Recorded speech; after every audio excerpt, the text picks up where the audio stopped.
वो लड़की शुरू से मेरे खिलाफ है, अब तो और भी खिलाफ होगी, क्योंकि अब तक उसे मालूम पड़ गया होगा कि बतौर कातिल ब्लास्ट उसे प्रोजेक्ट कर रहा है।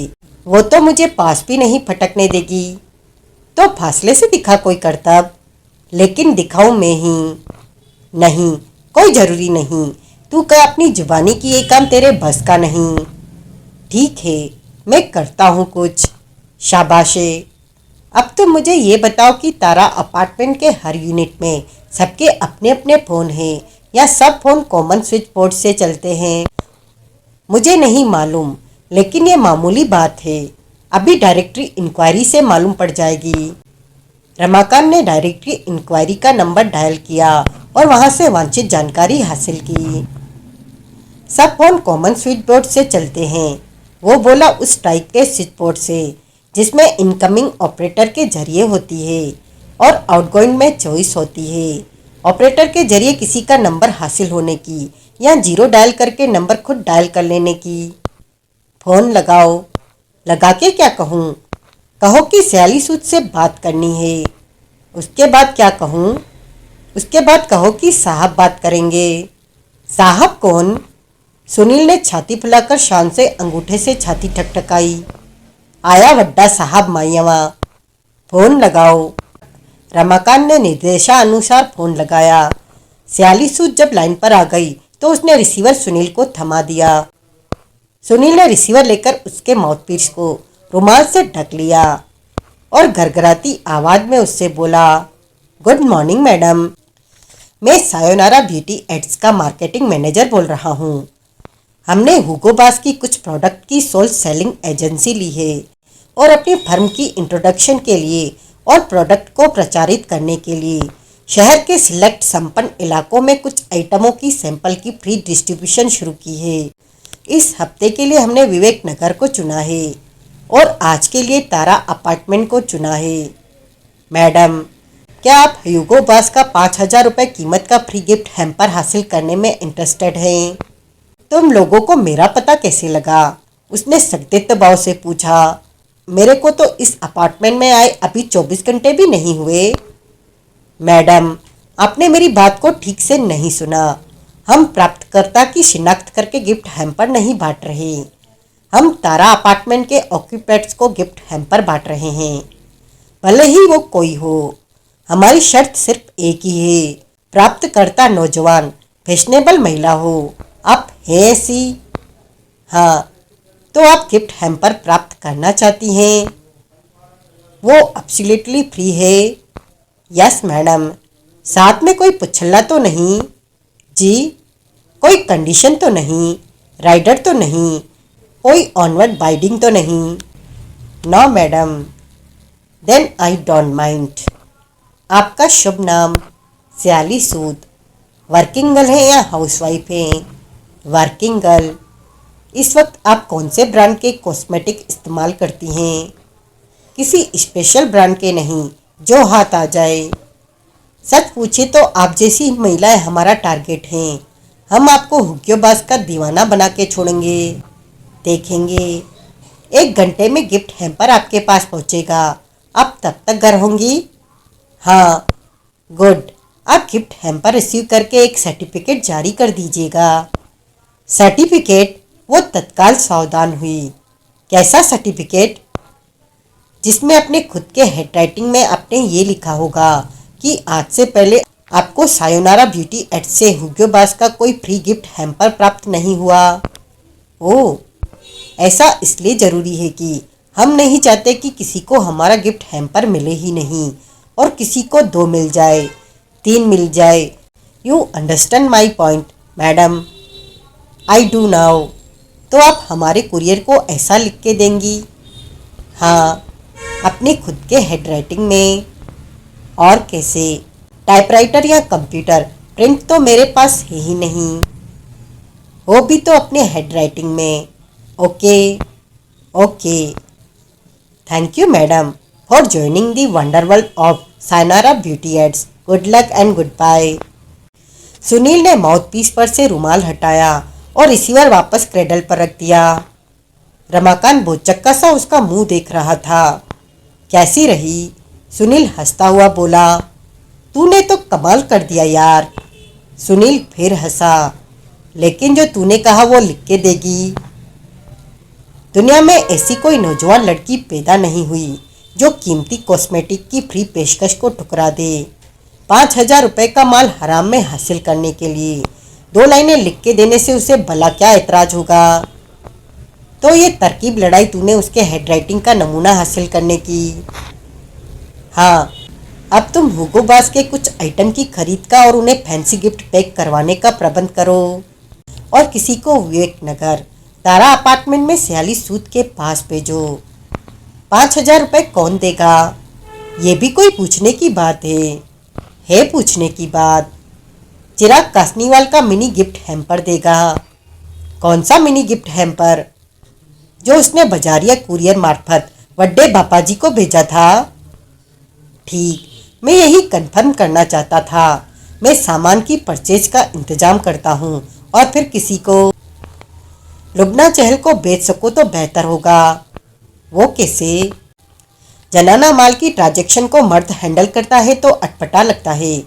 वो लड़की उसको बेहतर हैंडल करेगी। ठीक है, लेकिन एक बात बता। पूछो। एकाएक लुबना लुबना बजने लगा है, उस पर तेरी निगाह तो नहीं? पागल हुए हो? शेर अपना शिकार खुद करता है। आया वड्डा शेर। सुनील हंसा। बिजली दी तारते बेगानी नार, हथ नहीं लाना। तुम फोन पर का डायलॉग सुन रहे थे ना? हाँ, तेरी तरफ का सुन रहा था। तो ये न सुना मैंने उसे 1 घंटे का टाइम दिया था, जिसमें से 5 मिनट तुमने जाया भी कर दिए हैं। रमाकांत हड़बड़ाया, संजीदा हुआ और फिर जोर जोर से कॉलबेल बजाने लगा। नाशो में ग्रोसर से मुलाकात मुकम्मल करने के बाद सुनील जौहरी से अलग हुआ और सीधा विवेक नगर पहुंचा। आगे तारा अपार्टमेंट में 46 सूद का अपार्टमेंट तलाश करने में उसे कोई दिक्कत न हुई। कॉलबेल के जवाब में जैसा कि उपेक्षित खुद 46 सूद ने दरवाज़ा खोला। सुनील को देखकर उसके चेहरे पर सख्त हैरानी के भाव आए। तुम? उसके मुंह से निकला। Hello honey child. सुनील चेहरे पर गोल्डन जुबली मुस्कुराहट लाता बोला, यहाँ पहुँच गए? मेरा प्रेत तो पहुँचा हो नहीं सकता। जाने जाना। क्या चाहते हो? 1 मिनट तुमसे बात करना चाहता हूँ। क्या बात करना चाहते हो? बोलूँगा न। करो। यहीं दरवाजे पर खड़े खड़े। क्या हर्ज है? लोग सुनेंगे। मुझे एतराज़ है। मुझे तो कोई एतराज़ नहीं। सोचा शायद तुम्हें हो। मुझे किस लिए? तुम मर्डर सस्पेक्ट हो। जब लोग सुनेंगे तो। मैं खामखा। कत्ल के वक्त की मेरे पास परफेक्ट एलिबाई है और पुलिस को मेरी एलिबाई पर एतबार है। फिर क्या प्रॉब्लम है? फिर तो समझना थोड़ा वक्त किसी डोर टू डोर सेल्समैन को दिया। लेकिन मेरी समझ में नहीं आता कि तुम क्यों मेरे से कोई बात करना चाहते हो। क्योंकि तुम्हें यह भूल गया जान पड़ता है कि मैं मीडिया पर्सन हूँ, ब्लास्ट का चीफ रिपोर्टर हूँ। किसी वारदात से संबंधित लोगों के इंटरव्यू हासिल करना मेरा कारोबार है। मेरा वारदात से कोई वास्ता नहीं, मकतूल से तो वास्ता है। आओ। Thank you. उसने उसे ड्राइंग रूम में ले जाकर बिठाया। सुनील की निगाह पेन होती हुई छोटे से ड्राइंग रूम में फिरी। एक कोने में एक डेकोरेटिव कैबिनेट थी, जिसके ऊपर सायनारा ब्यूटी एड्स का गिफ्ट पैक खुला पड़ा था और उसके भीतर के हुग्यो ब्यास के परफ्यूम, कॉस्मेटिक वगैरह बाहर पड़े थे। गुड। तुम्हें? वो उसके सामने बैठती बोली, यहाँ का पता कैसे लगा? तूफाने हमदम। सुनील मीठे स्वर में बोला, परवानों को सब पता है चिराग कहाँ रोशन है। काफ़ी रोमांटिक फितरत पाई है तो ऐसा ही, लेकिन लगता है पहली मुलाकात में भनक न लगी। तब माहौल दूसरा था। क्या फ़र्क था? तब तुम पुलिस के साथ थे और एक खास मिशन के तहत जिसका निशाना एडवर्ड्स निशाना, हॉस्टाइल निशाना मेरा बॉस था, वहाँ पहुँचे थे। ओ, शादीशुदा हो? नहीं, ये मेरे माथे पर। सुनील ने माथे पर एक जगह उंगली रखी। चोट का निशान देख रही हो? हाँ। अभी तक तो मेरी जिंदगी का बस यही सबसे बड़ा हादसा है। वो हंसी, फिर संजीदा हुई। पूछो। फिर बोली, क्या पूछना चाहते हो? तुम कल 6:45 घर से निकली तो वापस नाश्ता लौटी ही नहीं, ऐसा क्यों? मुझे राठी साहब के कत्ल की खबर लग गई थी। जाके क्या करती? फिर भी? क्या फिर भी? मैं वहाँ की मुलाजिम थी। मालिक मर गया, मुलाजमत खत्म। ठीक। मरने वालों के सगे वालों का काम होता है रोते पीटते आंसू बहाते उनके घर पहुँचना, जो कि तुम नहीं हो। जाहिर है मैं वहाँ की हाउसकीपर थी। बस बस लिहाजा तुमने लाश देखी ही नहीं। देखी, पुलिस के दिखाया आज सुबह देखी, मौत में पड़ी देखी। किस लिए? शिनाख्त के लिए, सरकारी खानापूरी के लिए, ये स्थापित करने के लिए कि मरने वाला मेरा एम्प्लॉयर और 42 नाशोर के नाम से जानी जाने वाली प्रॉपर्टी का मालिक नंदन राठी ही था। मेन डोर पर तुमने कहा था कि तुम्हारे पास कत्ल के वक्त की परफेक्ट एलिबाई है। हाँ बिल्कुल। क्या है वो एलिबाई? तुम्हें क्यों बताऊं? सनशाइन, जो बात पुलिस को बताई जाती है वो वैसे ही पब्लिक प्रॉपर्टी बन जाती है। Public has a right to know. Police public के राइट को नज़रअंदाज नहीं कर सकती। और फिर सयाने कहते हैं कि बात जुबान से निकली नहीं की पराई हुई नहीं। ऐसी बात को मेरे से छुपाने का क्या मतलब? बताने का भी क्या मतलब? जाने जाना, ये अतिथि सेवा है। अतिथि देवो भव। नो। बातें बढ़िया करते हो। और मुझे आता क्या है? मैं नाशोर से शाम 6:45 अपने एक फ्रेंड के साथ गई थी। बॉयफ्रेंड के साथ? फ्रेंड के साथ। मुझे जुबान देने की कोशिश मत करो। सॉरी। 8 बजे तक मैं हर क्षण उसके साथ थी। इसके बाद वो मेरे से अलग हो गया था क्योंकि उसे कहीं और बहुत ज़रूरी काम था। तब मैंने चॉपस्टिक नाम के चाइनीज़ रेस्टोरेंट में खाना खाया था, जिसका सारा रेस्टोरेंट गवाह है। उसके फौरन बाद मुझे एक फ्रेंड मिल गई थी जिसके साथ मेरा एक नई रिलीज हुई पिक्चर देखने का प्रोग्राम बन गया था और हम दोनों बस पर सवार होकर राजनगर चली गई थी।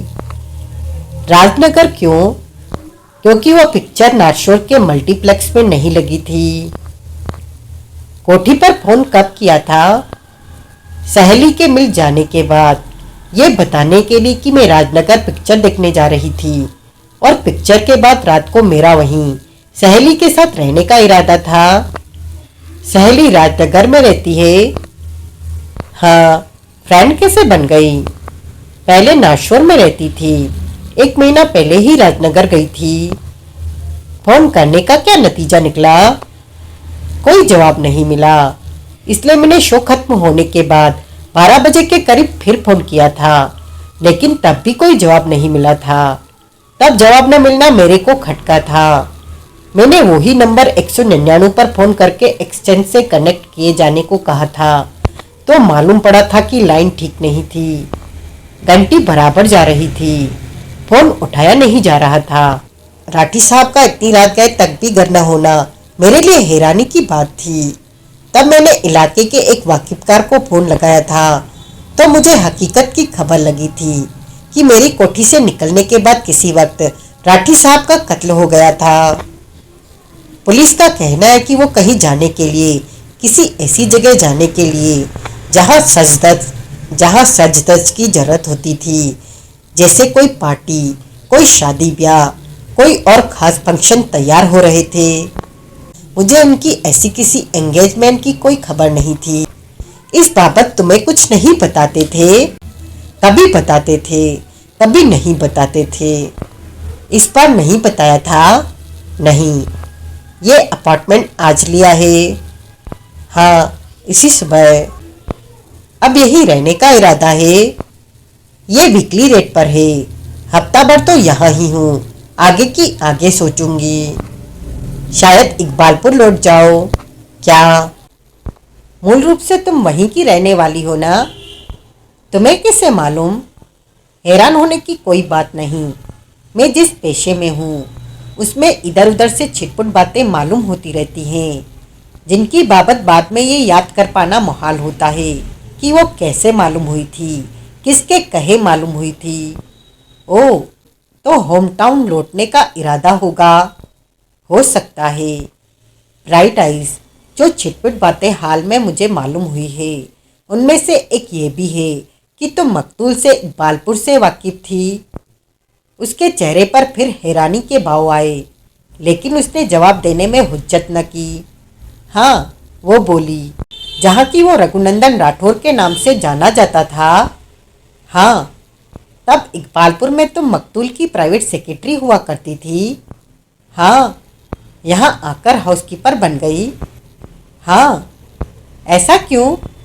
क्या कहना चाहते हो?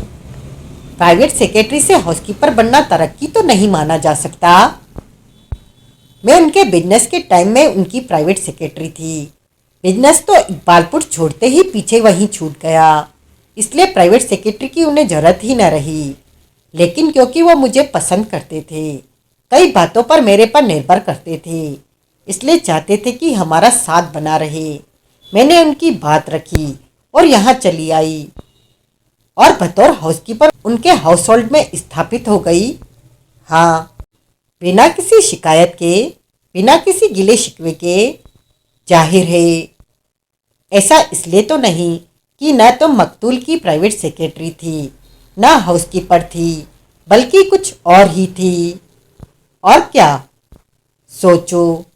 Mister, you are talking nonsense. तुमने अपने एम्प्लॉयर को आखिरी बार जिंदा कब देखा था? कल शाम को ही देखा था, जबकि मैं कोठी से निकली थी 5:45 के आसपास। हाँ, तब वो क्या कर रहा था? स्टडी में बैठा कुछ कागजात देख रहा था। और मुर्दा आज सुबह मॉर्ग में पुलिस के दिखाए। बीबी के पीछे चिट्ठी छोड़कर घर से चली जाने के बाद से उसने इस बाबत कुछ किया था। क्या करना था? मसलन तलाश। तलाश से क्या होता है? वो अपनी राजी से घर छोड़कर गई थी। चिट्ठी के जरिए समझा के गई थी कि क्यों घर छोड़ के जा रही थी और किसके साथ गई थी। उस शख्स के साथ गई थी जो कि असल में उसका पति था। राठी साहब उसे तलाश कर भी लेते तो क्या होता, सिवाय किरकिरी और फजीयत के, झगड़े फसाद के। तुम्हें इस बात की खबर थी कि जो शख्स पड़ोस की कोठी में रह रहा था, जिसको गाय के रंबाने से परेशानी थी, गंभीर शिकायत थी, वो असल में चिराग कासनीवाल था। अरे नहीं, कभी हिंट भी नहीं लगा था। मकतूल को, राठी साहब को भी नहीं। उन्हें ये बात मालूम होती तो वो एक पड़ोस में न टिकते, फौरन किसी दूसरी नामालूम जगह पर शिफ्ट कर जाते। ठीक, हमारे यहाँ किसी को मालूम नहीं था कि पड़ोस में असल में चिराग कासनीवाल आन बसा था। कभी जानने की कोशिश भी न की कि पड़ोसी कौन था। राठी साहब उसकी गैर हाजिरी में मौका ताड़कर एक बार उधर गए थे, लेकिन उनकी बहरी हाउसकीपर से आज ही जाकर वापस आ गए थे। तुम लोगों ने कभी पड़ोसी की सूरत न देखी? न, कभी कभार पहली मंजिल की किसी खिड़की पर दूरबीन के साथ उसकी मौजूदगी का एहसास हुआ तो हुआ, लेकिन उसकी सूरत फिर भी न दिखाई दी। उसे गाय के रंबाने से गंभीर शिकायत थी। वो बात अब खत्म हो चुकी है, छोड़ो उसका पीछा। जब मकतूल का कत्ल हुआ था तब वो घर में अकेला था, क्योंकि तुम वहां से अपने बॉयफ्रेंड के साथ डेट पर चली गई थी। मिस्टर, फ्रेंड के साथ, खाली फ्रेंड के साथ चली गई थी। बीबी घर से भाग गई थी और नेपाली खानसामे को इमिग्रेशन वाले पकड़कर ले गए थे। नहीं? हाँ। बीबी को आखिरी बार तुमने कब देखा था? कल सुबह, जबकि राठी साहब की गैर हाजिरी में। पीछे चिट्ठी छोड़कर वो हमेशा के लिए चली गई थी। तुमने उसे जाते देखा था? हाँ। कैसे गई थी? फोन करके टैक्सी बुलाई थी और उस पर सवार होकर चली गई थी। साथ में सामान क्या लेके गई थी? मेरे को नहीं मालूम, लेकिन कल जब तुमने मेरे और चौकी के दरोगा के सामने अपने एम्प्लॉयर को इस बाबत बोला था तो साफ कहा था कि साथ में एक सूटकेस लेकर गई थी। ठीक कहा था, सूटकेस एक नग होता है, सामान कई नग होते हैं। तुम्हारा सवाल सामान के बाबत था। मुझे नहीं मालूम जो सूटकेस वो साथ ले गई थी उसमें उसने क्या सामान भरा था। आई सी, लेकिन मालूम किया जा सकता है उसके पर्सनल सामान की जो चीज़ मिसिंग वो सूटकेस में नहीं। मैंने ऐसे किसी चेकअप की कोई कोशिश नहीं की थी। चाहो तो अब कर सकती हो। घर तो अभी भी ज्यों का त्यों पड़ा होगा। जरूरत क्या है? उसमें कोई क्लू मिल सकता है कि वो घर छोड़ के कहाँ गई। ये बेकार की बात है, कहीं गई हो, अब क्या फर्क पड़ता है? पुलिस को फर्क पड़ता है। खामखा वो कत्ल की तफ्तीश के लिए वहाँ है। उन्हें दोनों वाक़यात इंटरकनेक्टेड लग सकते हैं। देर सवेर उन्हें इस बात की कोई इन्वेंट्री लेना जरूर सूझेगा कि मकतूल की भगोड़ी बीबी अपना कौन सा सामान साथ ले गई थी और कौन सा पीछे छोड़ गई थी। इस सिलसिले में वो तुम्हारे से मदद मांग सकते हैं। मेरे से? और किससे? और तो कोई बाकी बचा नहीं। मेरे मेरे ख्याल से वो साथ कुछ लेकर नहीं गई थी। सुनील ने अपलक उससे देखा। मेरा मतलब है कुछ लेकर नहीं गई होगी। ऐसा सोचने की वजह वो वो क्या है कि जिन हालात में वो गई थी उनमें शायद शायद वो राठी साहब के हाउस होल्ड की किसी चीज पर अपना हक नहीं जताना चाहती थी। हो सकता है इमोशनल लोग ऐसी हरकतें करते हैं। जब मूल से नाता तोड़ते हैं तो ब्याज से नाता अपने आप टूट गया मान लेते हैं, नहीं? हाँ, तो फिर सूटकेस ले जाने का क्या मतलब? क्या? जब साथ कुछ लिया ही नहीं तो सूटकेस तो खाली हुआ ना। खाली सूटकेस का बोझा ढोने का क्या मतलब? वो वो अपनी जरूरत की चीजें बाद में खरीदने वाली होगी। जहां से जरूरत की बाकी चीजें मिलती वहां से सूटकेस न मिलता। भाई, अब मैं क्या कह सकती हूँ इस बारे में। जाती बार एक सूटकेस तो बराबर उसके पास था। चिट्ठी तक में उसका जिक्र है। अब उसमें क्या था? कुछ था या नहीं था? नहीं था तो साथ खाली सूटकेस लेना उसने क्यों जरूरी समझा, ये तो वही जाने। लिहाजा चिट्ठी तुम पहले ही पढ़ चुकी थी। Don't talk nonsense. मैंने कुछ गलत कहा? चिट्ठी का जिक्र कल तुम्हारे सामने आया था, तुम्हारी मौजूदगी में आया था। तुम्हें मालूम है कि वो लिफाफे में बंद थी। बंद रही तो नहीं थी। मकतूल ने उसे खोल के पढ़ा था। अपनी एक्स प्राइवेट सेक्रेटरी की हैसियत से बाद में तो देखी होगी। उस वजह से नहीं देखी थी, इसलिए देखी थी क्योंकि राठी साहब ने खुद मुझे दिखाई थी। किसी भी वजह से देखी थी, लेकिन देखी थी। हाँ, पढ़ी थी। हाँ, बीबी की ही लिखी हुई थी। क्या मतलब? बीबी की हैंडराइटिंग में थी। हाँ, तुम बीबी का हैंडराइटिंग पहचानती हो? खूब अच्छी तरह से। चिट्ठी देखते ही पहचाना? बिल्कुल। बीबी से भी तुम्हारी पुरानी वाकफियत थी, इकबालपुर के टाइम से। हाँ, और चिराग कासनीवाल से। उससे भी। इकबालपुर में दोनों परिवार एक दूसरे से अच्छी तरह से वाकिफ थे और उनका एक दूसरे के यहाँ बराबर आना जाना था। फिर भी 2 महीने, पूरे 2 महीने चिराग कासनीवाल पड़ोस में रहता रहा और किसी को, न तुम्हें, न मकतूल को, न बगोड़ी बीबी को उसकी पड़ोस में मौजूदगी की खबर न लगी। उसने सावधानी बरती। मकतूल के बीबी से ताल्लुकात कैसे थे? कैसे होने चाहिए थे?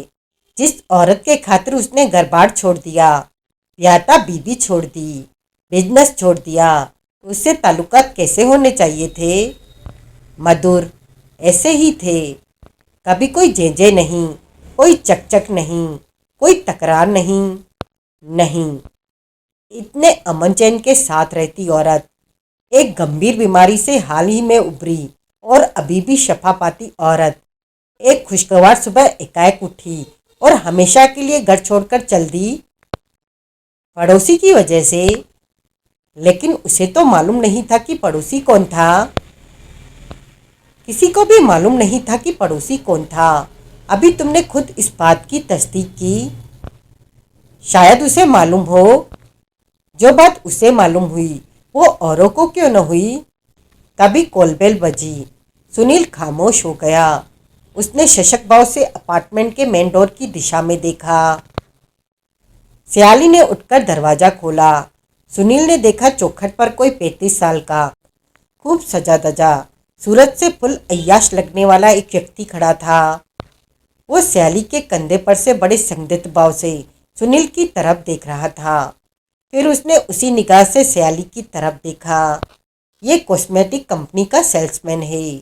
सियाली जल्दी से बोली, मैंने इससे ये। उसने कैबिनेट पर पड़े साजो सामान की तरफ संकेत किया। कॉस्मेटिक लिए हैं? ओह, आगंतुक बोला। उसके चेहरे के भाव बदले। मिस्टर, सियाली सुनील से संबोधित हुई, अब तुम जा सकते हो। सुनील उठकर खड़ा हुआ। हमारे पास मेल ब्यूटी एड्स का भी रेंज है, वो बोला। अगर आप अपना नाम पता बताए तो हम आपको भी फ्री गिफ्ट हैम्पर बेच सकते हैं। फ्री? उसकी भवें उठी। जी हाँ, मुझे भी तो। सियाली जल्दी से बोली, सब फ्री मिला है। ऐसा? हाँ। नाम प्रवीण दीक्षित।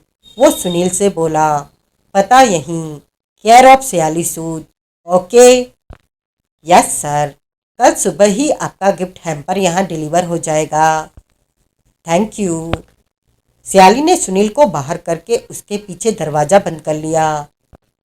तो बाहर सुनील मन ही मन बोला, ये था गैम्बलर कम स्मगलर कम प्लेबॉय प्रवीण दीक्षित। सियाली सूद की परफेक्ट एलिबाई। बहुत गलत मौके पर पहुंचा कमबख्त। सुनील पुलिस हेडक्वार्टर पहुंचा। इंस्पेक्टर प्रभुदयाल अपने ऑफिस में मौजूद था। सुनील ने उसका अभिवादन किया। आओ रिपोर्टर साहब, वो बोला। कैसे आए? आप ही से मिलने आया कृपा निदान। सुनील अतिरिक्त विनयशील स्वर में बोला। बैठो। शुक्रिया। कॉफ़ी पियोगे? दिखाई देगी तो पी लूँगा। कर्तव्य आदमी हो, नहीं भी दिखाई देगी तो पी लोगे। सुनील बड़े शिष्ट भाव से हंसा। प्रभुदयाल ने घंटी बजाकर हवलदार को तलब किया और कॉफ़ी का ऑर्डर दिया।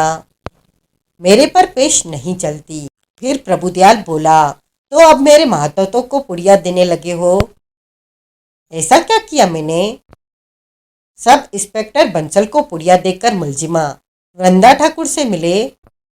एक मुख्तसर मुलाकात के लिए दरख्वास्त करके, जो कि हुजूर ऑफिस में होते तो आप भी नाकबूल न करते। अनिल कपूर को परफेक्ट एलिबाई पर लेक्चर दे दिया।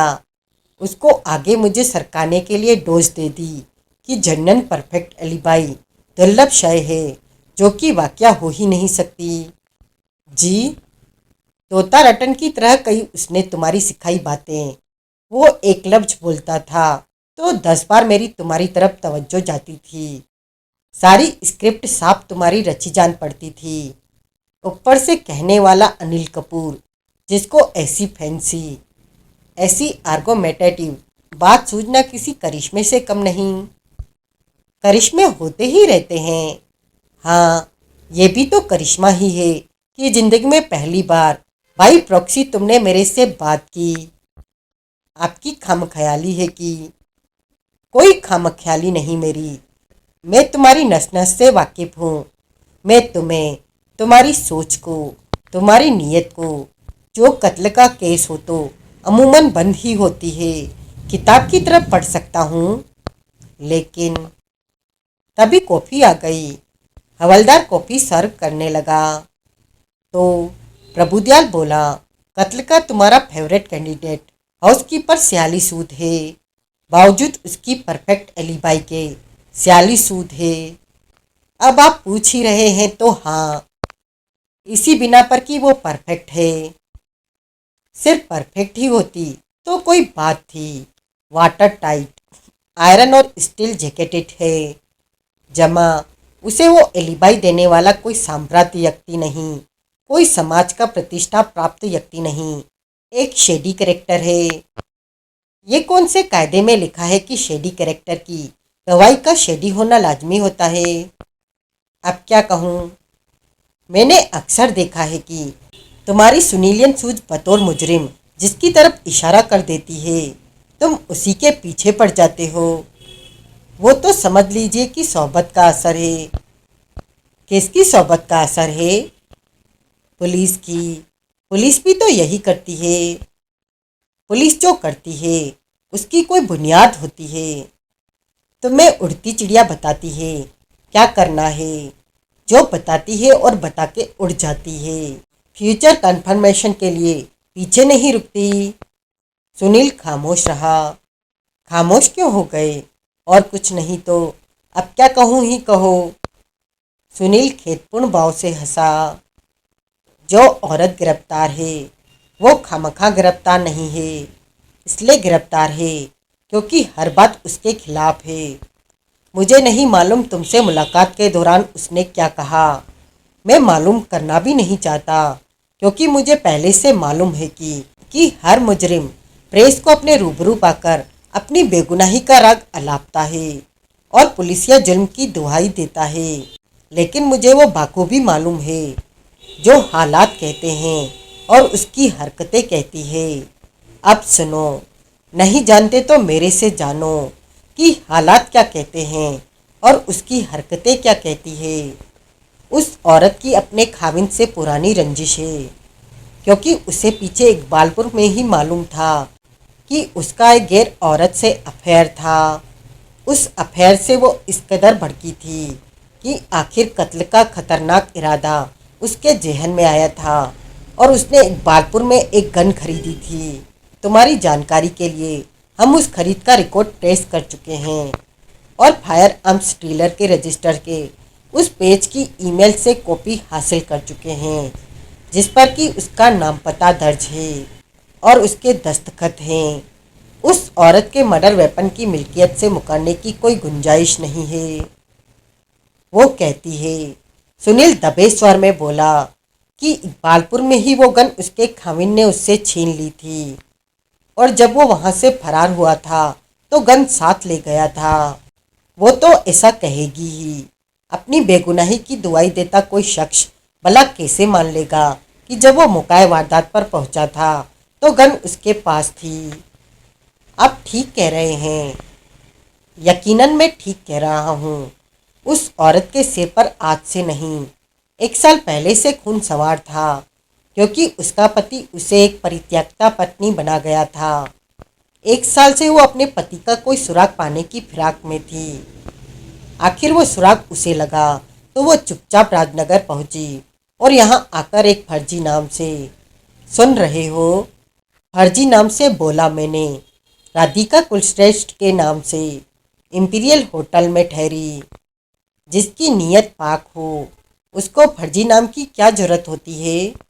कोई नहीं, लेकिन जुनून के हवाले कोई शख्स कभी कभार ऐसे गलत काम कर बैठता है जिसकी बाबत उसे पता नहीं होता कि वो बाद में उसके लिए बवाले जान बन सकते हैं।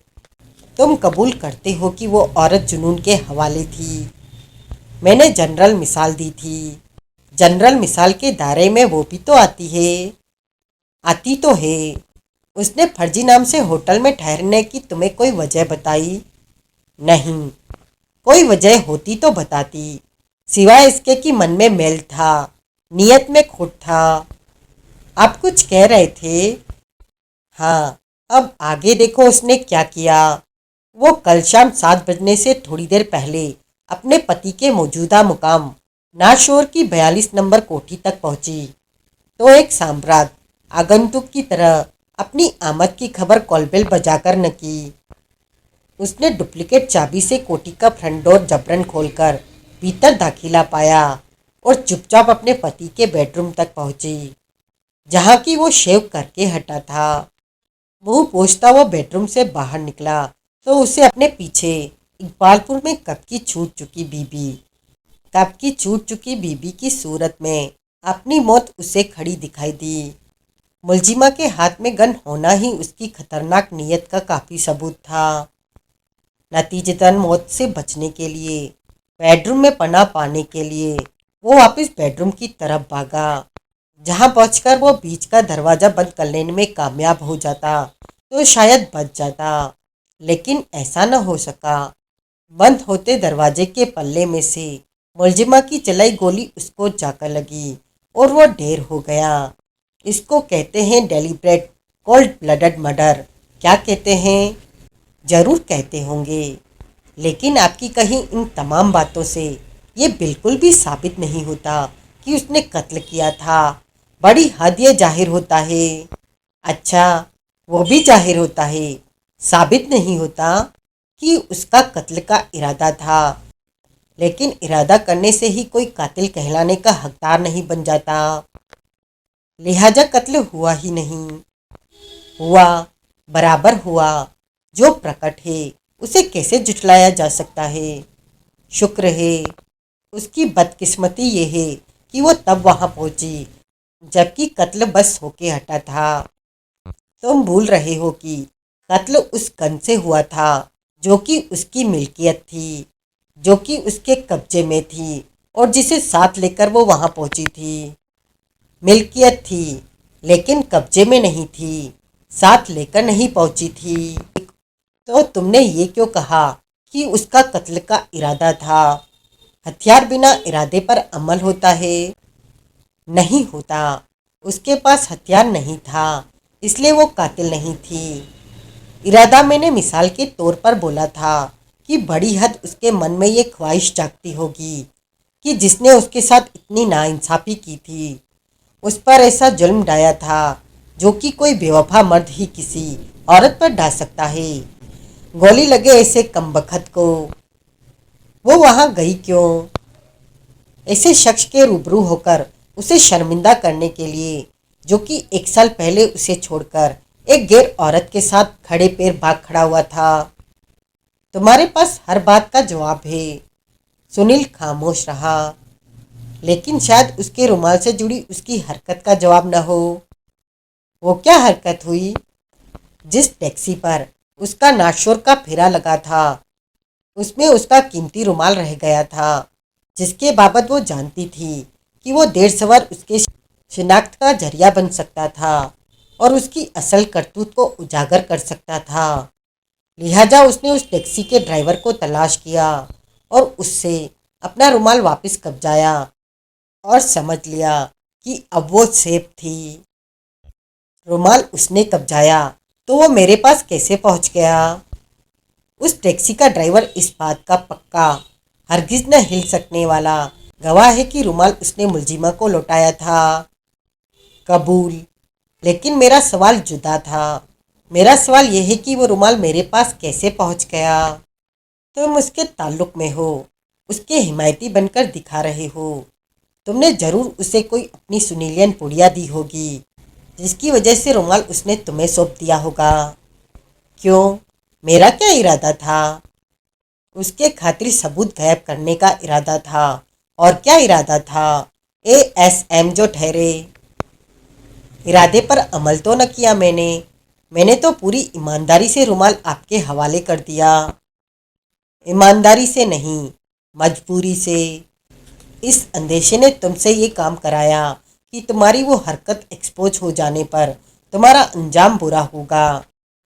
तो टैक्सी ड्राइवर इस बात का आपके दावे के मुताबिक पक्का न हिल सकने वाला गवाह है कि जो कीमती रुमाल उसकी टैक्सी में रह गया था वो मुलजिमा का था और बाद में, बहुत बाद में, वो रुमाल उसने जिस औरत को लौटाया था वो मुलजिमा थी।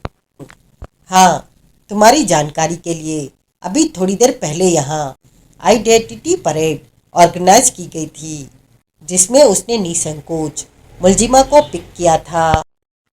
मुलजिमा के कदकाठी हुलिये की कुछ औरतों के बीच मुलजिमा को खड़ा किया गया था और ड्राइवर को शिनाख्त के लिए बोला गया था।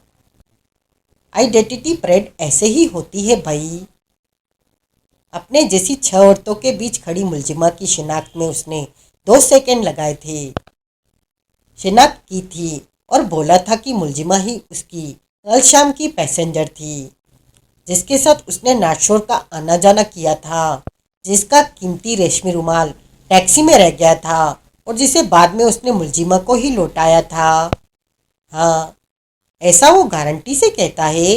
हाँ, आपको उसकी बात पर एतबार है? मुकम्मल, क्योंकि मुलजिमा की ये हरकत उसकी बदकिस्मती का अपने आप में सबूत है। हाँ माई बाप, अगर मैं आपकी गारंटी की और आपके एतबार की चूल्हे हिला दूं, तो मुलजिमा के बारे में अपने ख्यालात पर फिर से गौर करना आपको गवारा होगा क्या? अगर मैं साबित करके दिखाऊं कि उस टैक्सी ड्राइवर की शिनाख्त गलत है, इंजीनियर्ड है, आपकी आइडेंटिटी परेड डॉक्ट है, तो आपको मुलजिमा की बेगुनाही पर गौर फरमाना कबूल होगा। तुम तुम ये कहना चाहते हो कि कल शाम मुलजिमा टैक्सी ड्राइवर अनूप सिंह की टैक्सी की पैसेंजर नहीं थी? मैं ये कहना चाहता हूँ कि उसकी मुलजिमा की शिनाख्त में खोट है। उसने गलत शिनाख्त की है कि मुलजिमा उसकी टैक्सी पर। शिनाख्त में खोट है। वो टैक्सी ड्राइवर अभी यहीं है, मुलजिमा भी यहीं है।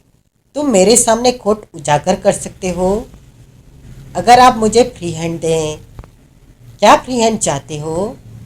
टैक्सी ड्राइवर को यहाँ बुलाइए ताकि तुम उसे कोई पट्टी पढ़ा सको।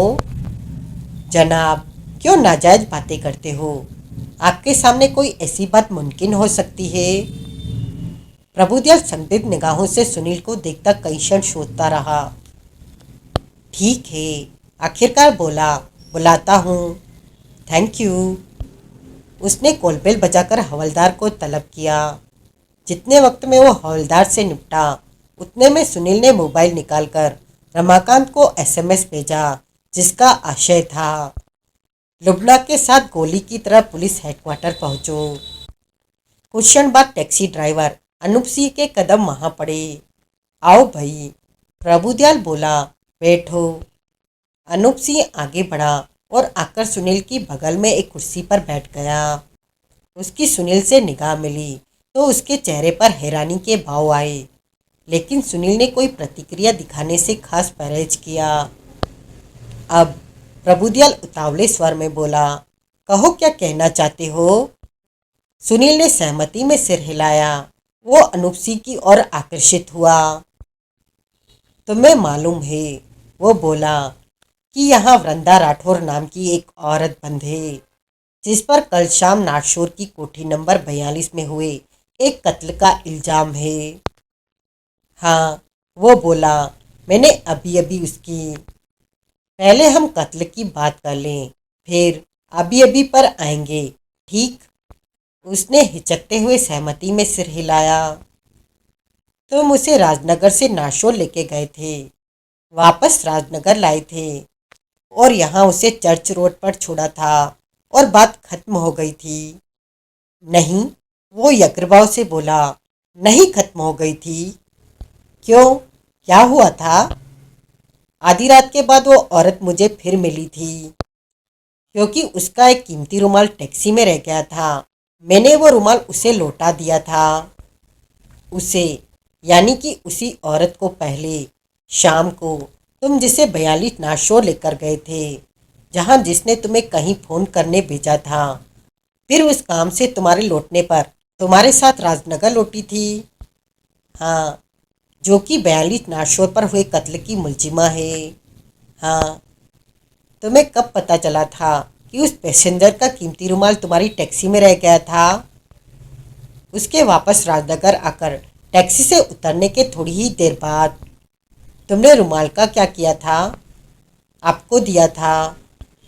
प्रभुदयाल, जो कि वार्तालाप को सरसरी तौर पर सुन रहा था, कुर्सी पर सीधा होकर बैठा। मैंने ले लिया था।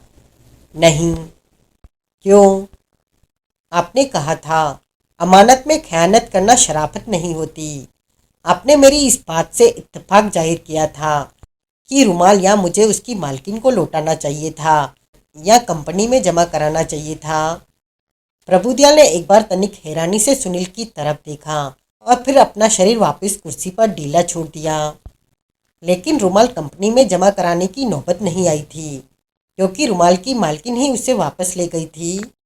हाँ, मालकिन, यानी कि कत्ल की मुलजिमा जो यहाँ गिरफ्तार है, जिसकी तुमने लाइनअप में से शिनाख्त की।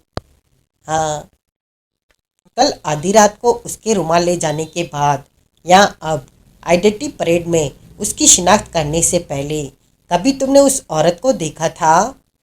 हाँ, कब, कहाँ? एक सब इंस्पेक्टर के साथ जब मैं एक लॉकअप के आगे से गुजरा था। वो औरत लॉकअप में बंद थी, लेकिन गलियारे से गुजरते वक्त सलाखों वाले जंगले जैसे लॉकअप के दरवाजे में से उसे देखा जा सकता था। दूसरी बार मैंने उसे बगल के कमरे में बैठे देखा था। दरवाज़ा खुला था। हाँ, वो यूं बैठी हुई थी कि उसका मुंह दरवाजे की तरफ था। हाँ, जो सब इंस्पेक्टर तुम्हारे साथ था। दोनों बार उसने मुझे बताया था कि वो औरत कल शाम 42 नाशोर पर हुए कत्ल की मुलजिमा थी और तुम्हारी टैक्सी की कल शाम वाली पैसेंजर थी, जो कि अपना रुमाल वापस हासिल करने के खातिर आधी रात के करीब तुमसे फिर मिली थी। हाँ, बिना तुम्हारे पूछे। हाँ, ताकि जिस औरत की तुमने आइडेंटिटी परेड में शिनाख्त करनी थी उसकी शक्ल तुम्हें अच्छी तरह से याद हो जाती और शिनाख्त में तुम्हारे से कोई गलती ना होती। ऐसा मुझे किसी ने नहीं कहा था, लेकिन दोनों मौक़ों पर यह बराबर कहा गया था कि वो औरत कौन थी। हाँ, ताकि उसकी शक्ल तुम्हें अच्छी तरह से याद हो जाती। अपने पैसेंजर की शक्ल मुझे पहले से अच्छी तरह याद थी। पक्की बात। हाँ, तो कल रात जब तुम मुझे मिले थे तो तुमने ये क्यों कहा था कि उसकी शक्ल सूरत के बाबत कुछ कहना मुहाल था? ये क्यों कहा था कि पैसेंजर की शक्ल कौन देखता था? तुमने तो कुछ देखा था, तो उसकी गौरी रंगत देखी थी, या उसकी पोशाक देखी थी, या वो खुशबू सूंघी थी जिसमें वो महक रही थी और जिसमें उसने तुम्हारी सारी टैक्सी महका दी थी। तुमने ये क्यों कहा था कि तुमने इन बातों की तरफ बिल्कुल ध्यान नहीं दिया था कि उसकी नाक कैसी थी, आंखें कैसी थी, बावें कैसी थी, होठ कैसे थे, होठ कैसे थे, उन पर लिपस्टिक वो कौन से रंग की लगाए थी, बाल कैसे थे, काटे हुए थे, चोटी की शक्ल में थे या जूड़े में बंधे हुए थे? प्रभुदयाल फिर अपनी कुर्सी पर तनकर सीधा हुआ, ड्राइवर का जवाब सुनने के लिए। वो अपलक उसकी तरफ देखने लगा। ड्राइवर से कोई जवाब देते न बना। वो बेचैनी से पहलू बदलने लगा और दाएं बाएं बगले झाँकने लगा। साहब, फिर वो तनिक तीखे स्वर में बोला, कई बातों की तरफ ध्यान नहीं जाता, लेकिन अनजाने में फिर भी जाता है। तो अपने कल के पैसेंजर की तरफ तुम्हारा ध्यान अनजाने में गया। हाँ, और लाइन अप में से शिनाख्त भी अनजाने में की। खामखा। बहरहाल तुम्हें पूरा पक्का यकीन है कि कल शाम को जिस पैसेंजर को तुम अपनी टैक्सी पर नाशोर लेके गए थे वो मुलजिमा थी। हाँ, और कल रात जिसको तुमने खुशबुओं में बसा कीमती रेशमी रुमाल लुटाया था वो भी मुलजिमा थी। हाँ। सुनील खामोश हो गया। उसने एक गुप्त निगाह अपनी कलाई घड़ी पर डाली। हो गई तसल्ली? प्रभुदयाल व्यंग्य स्वर में बोला। अभी नहीं, सुनील बोला। क्या कसर रह गई? मैं एक कप कॉफ़ी और पीऊँगा। प्रभुदयाल हड़बड़ाया, फिर बोला, मेरा इशारा उस तसल्ली की तरफ नहीं था। मेरी सारी तसल्लियाँ इंटरकनेक्टेड हैं, माई बाप। प्रभुदयाल ने गर्दन उठाकर उसके सामने पड़े कप में झाँका तो पाया कि वो अभी आधे से ज़्यादा भरा था। ठंडी हो गई। सुनील बड़ी मासूमियत से बोला, सॉरी। प्रभुदयाल ने संदिग्ध भाव से अपलक उसकी तरफ देखा। कोई प्रॉब्लम है तो जाने दीजिए। प्रॉब्लम? इतनी महंगाई है, कौन बार बार किसी को कॉफ़ी पिलाना अफोर्ड कर सकता है? चाय हो तो फिर भी कोई बात है, लेकिन कॉफ़ी वेरी डिफ़िकल्ट, बशर्ते कि आपको इन खर्चों की महकमे से भरपाई न होती हो। होती है जनाब। क्या भरपाई? प्रभुदयाल ने आह भरी। उसने हवलदार को तलब करने के लिए कॉलबेल की तरफ हाथ बढ़ाया तो दरवाजे को पहले खुलता पाकर ठिठक गया। खुले दरवाजे पर रमाकांत और लुबना चहल दिखाई दिए। सुनील ने चैन की सांस ली। उसने रमाकांत को बाहर ठहरने का और लुबना को भीतर आने का इशारा किया। फिर वो प्रभुदयाल की ओर घूमा। अब मुझे कॉफी की जरूरत नहीं, वो बोला। क्यों? प्रभुदयाल के माथे पर बल पड़े। क्योंकि अब सुनील भाई मुल्तानी पेश करता है, गवाह की शिनाख्त में पंचर की कहानी। ड्रामा मत करो, जो कहना है साफ साफ कहो। कल आधी रात को इस शख्स ने जिस औरत को इसकी टैक्सी में छूट गया कीमती रुमाल सौंपा था, वो आपके सामने खड़ी है। क्या? मैं अभी एक्सप्लेन करता हूँ। तुम, वो लुबना से बोला, जरा इधर आओ। सहज भाव से दरवाजे पर से चलती हुई लुबना टेबल के करीब पहुंची। अनूप सिंह, सुनील टैक्सी ड्राइवर की तरफ घूमा। इस लड़की की तरफ देखो। अनूप सिंह ने सब प्रयास लुबना की तरफ सिर उठाया। क्या ये वो औरत नहीं है जो आधी रात को तुम्हारे पास पहुंची थी, जिसने तुमसे कहा था कि इसके नाशोर के ट्रिप के दौरान इसका कीमती रेशमी रुमाल तुम्हारी टैक्सी में रह गया था और जिसे तुमने वो रुमाल लौटाया था? नहीं, वो घबराई सी आवाज में बोला, ये सच नहीं है। रुमाल मैंने उस औरत को लौटाया था जो मैंने आईडीटी परेड की लाइनअप में खड़ी देखी थी और जो यहाँ लॉकअप में बंद है। गलती की कोई गुंजाइश नहीं। नहीं। अबे क्यों झूठ बोलता है ढक्कन? लुबना उसे पिछली रात सिखाए गए तीखे तेज फटाफट लहजे में बोली। रात को तो बिछ भी था और अब मेरी शक्ल नहीं पहचानता। मेरे से जिद करके पूछ रहा था कि आगे टैक्सी में मुझे कब जरूरत पड़ेगी। रिक्वेस्ट कर रहा था कि मुझे टैक्सी की जब भी जरूरत पड़े मैं कंपनी में फ़ोन करके 15 नंबर टैक्सी ही भेजी जाने की बोलूं। अनूप सिंह के चेहरे पर सख्त हैरानी के भाव आए। प्यारे लाल, सुनील बोला, अब तुम्हारी शक्ल ही तुम्हारी नीयत की चुगली कर रही है। मेरा नाम, वो फंसे कंठ से बोला, प्यारे लाल नहीं है, लेकिन इस वक्त बात तुम्हारे नाम की नहीं, तुम्हारी नीयत की हो रही है, जो शक्ल पर इख्तियार बनी दिखाई दे रही है।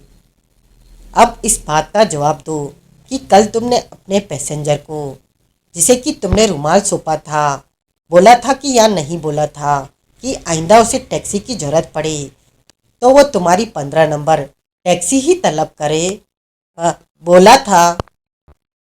जिसको तुमने रुमाल सौंपा था, अगर वो ये नहीं थी तो ये बात इसे कैसे मालूम है?